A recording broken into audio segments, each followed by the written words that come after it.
বন্ধুরা, খেজুর গুড় আসতে তো এখন অনেক দেরি, এই তো সবে গেছে। সুতরাং এখন আখের গুড়কেই আমাদের সঙ্গী করতে হবে।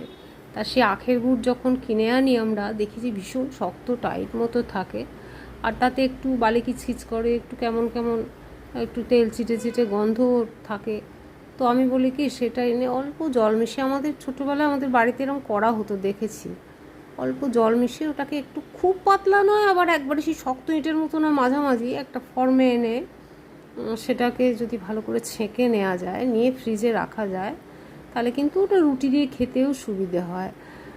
রুটি দিয়ে হোক, পাউরুটি দিয়ে হোক, যে যে যা দিয়ে, মুড়ি দিয়েও আখের গুড় মেখে খেতে খুব ভালো লাগে।